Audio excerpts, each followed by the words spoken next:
All right, in part one, we talked about how God divided the light and that evening and morning existed at the same beginning point. Now, we have to imagine that Eden was somewhere near the Nile River. And we have to imagine that half the earth is in darkness and half is in light. He divided the light. This is the beginning of time.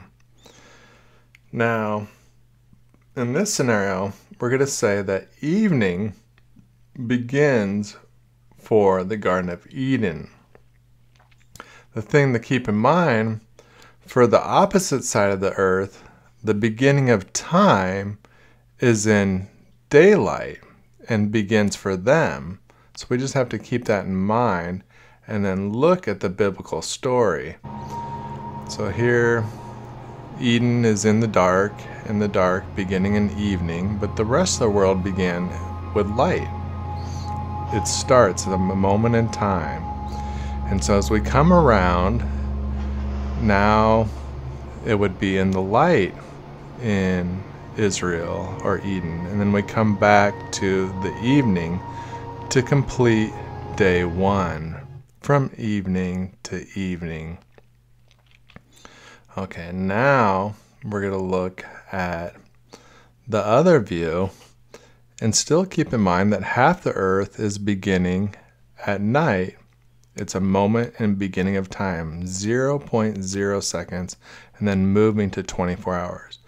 Now, did Israel begin at the break of dawn at the very first moment of creation and then move forward, having morning, daytime, and then coming around and starting to go in the dark, and then coming back to complete the 24-hour period from break of dawn to break of dawn. So these are the two scenarios we're going to talk about and see how they fit Scripture. Just understand that if point A is beginning in light, then the opposite side of the world, point B, is beginning in dark. So they exist at the same time. Let's just see how Scriptures intend for us to understand how this works.